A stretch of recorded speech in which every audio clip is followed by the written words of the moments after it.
Que la bénédiction de Dieu le Père, de Dieu le Fils et de Dieu le Saint-Esprit soit avec vous et avec toute votre famille en cet instant sacré. Je vous invite à ouvrir votre cœur pour recevoir une onction spéciale de paix qui descend maintenant du ciel pour envelopper votre maison. Imaginez la présence du Seigneur comme un manteau chaud et protecteur qui couvre chaque pièce de votre foyer et chaque membre de votre famille. Nous sommes réunis ici non par hasard, mais par un rendez-vous divin pour chercher la face de celui qui peut toutes choses. Respirez profondément et laissez les soucis de la journée se dissiper devant la grandeur de notre Dieu Tout-Puissant. Sentez que vous n'êtes pas seul dans vos luttes, car le ciel tout entier se penche vers vous pour écouter votre cri. En ce moment de connexion spirituelle, nous nous levons avec autorité au nom de Jésus pour établir un périmètre de protection autour de votre famille. Nous déclarons que toute arme forgée contre votre maison sera sans effet et que toute langue qui s'élève en justice contre vous est condamnée. Nous brisons maintenant, par la puissance du sang de Jésus, tout esprit de division qui tente de séparer les époux ou d'éloigner les enfants de leurs parents. Nous annulons toute parole de malédiction prononcée contre votre lignée et nous proclamons que votre famille est une terre bénie par l'Éternel. Nous ordonnons à tout esprit de confusion, de dispute et de froideur de quitter votre foyer immédiatement au nom de Jésus. Nous proclamons la restauration des relations brisées et le retour de l'harmonie divine entre les frères et sœurs, entre les parents et les enfants. Seigneur, nous dressons une muraille de feu autour de cette famille pour empêcher l'ennemi de voler leur joie et leur paix. Que la lumière du Christ illumine les zones d'ombre et révèle tout piège caché, nous donnant la victoire totale sur les ténèbres.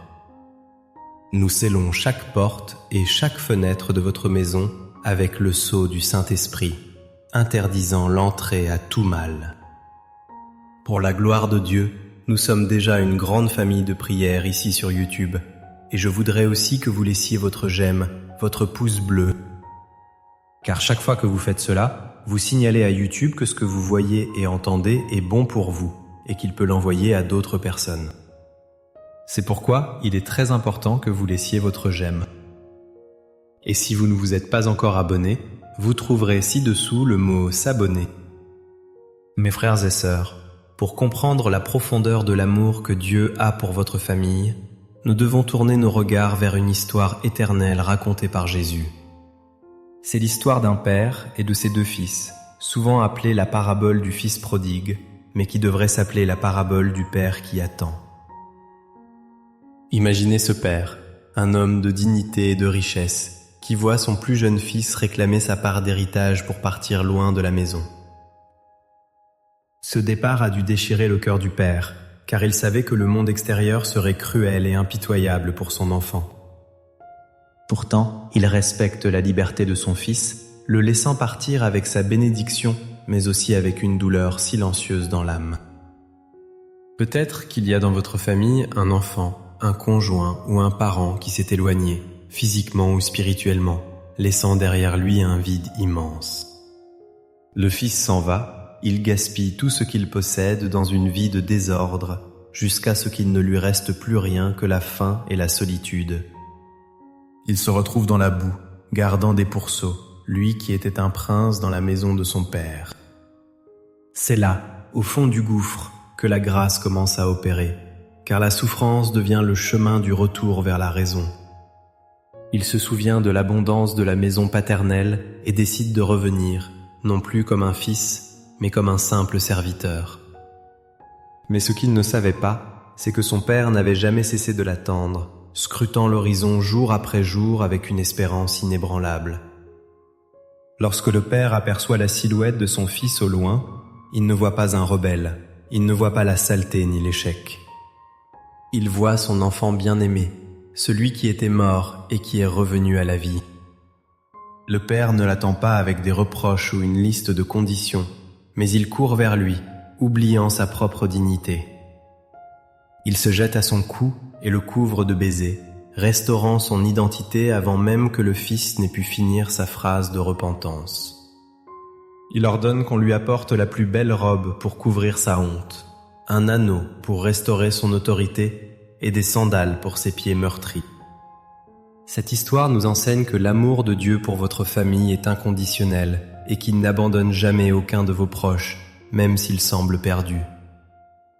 Elle nous montre qu'il y a toujours un chemin de retour, peu importe la gravité des erreurs commises ou la distance parcourue loin de la foi. Elle nous rappelle aussi que la véritable restauration familiale commence par le pardon, un pardon qui court vers l'autre au lieu d'attendre des excuses. Je vous demande aujourd'hui, êtes-vous ce père prêt à pardonner ou êtes-vous ce fils qui a besoin de revenir à la maison? Sachez que Dieu travaille dans les coulisses pour ramener ceux qui sont partis et pour guérir les cœurs qui sont restés à attendre.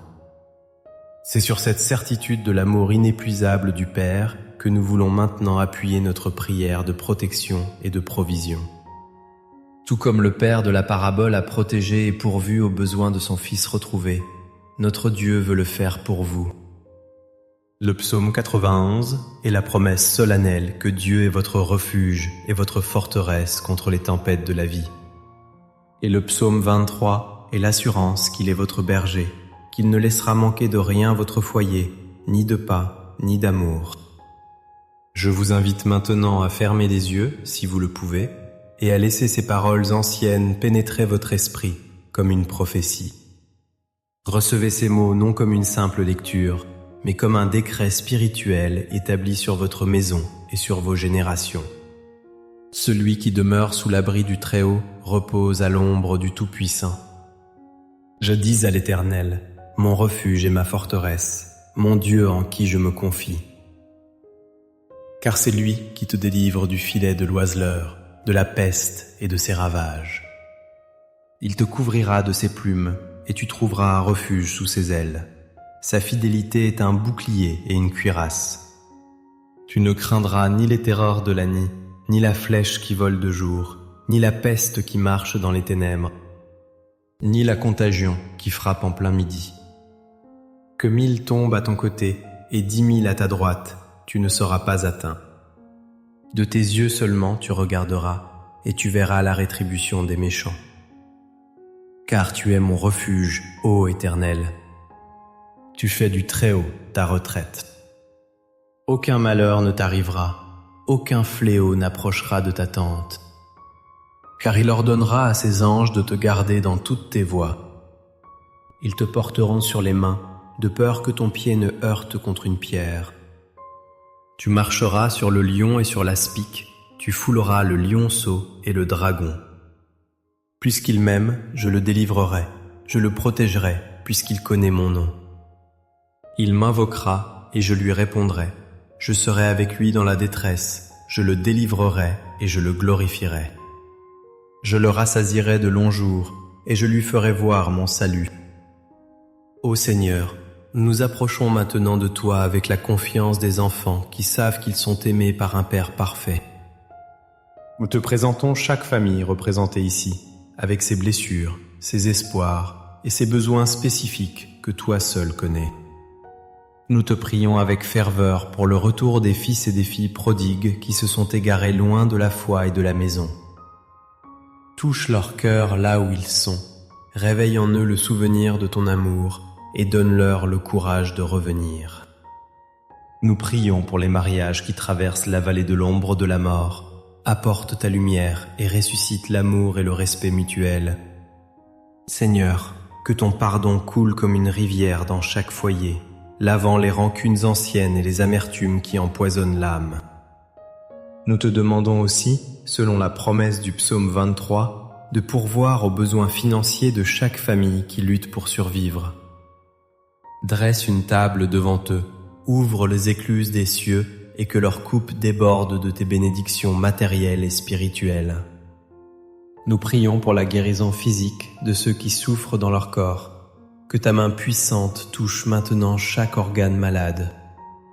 Apporte la guérison aux esprits tourmentés par l'anxiété, la dépression ou la peur, et remplace ces ténèbres par ta paix qui surpasse toute intelligence. Seigneur, fais de chaque maison un sanctuaire de prière, un lieu où ton nom est honoré et où ta présence est tangible. Je vous invite, chers amis, à écrire dans les commentaires le nom de votre famille ou le prénom de ceux pour qui vous voulez que nous prions. En posant cet acte de foi, vous les placez directement sous l'autel de la grâce divine et nous croyons que Dieu agit puissamment. Nous croyons que les chaînes sont brisées, que les maladies reculent et que la provision est libérée au moment même où nous prions. Seigneur, bénis les parents avec la sagesse divine pour élever leurs enfants dans un monde difficile. Donne-leur patience et discernement. Que l'unité de l'esprit soit le lien de la paix qui garde chaque famille unie face aux défis de la vie. Nous te remercions car tu es le Dieu qui restaure, le Dieu qui guérit et le Dieu qui sauve. Que la grâce de notre Seigneur Jésus-Christ, l'amour de Dieu le Père et la communion du Saint-Esprit soient avec vous tous. Soyez fortifiés, soyez encouragés et marchez avec la certitude que Dieu est avec vous et pour vous. Aucun plan de l'ennemi ne peut réussir contre ceux que Dieu a choisis et couverts de son sang précieux. Allez dans la paix, porteurs de la lumière divine, et soyez des témoins vivants de la puissance de la prière. Au nom puissant et glorieux de Jésus, nous avons prié et nous disons ensemble avec foi, Amen.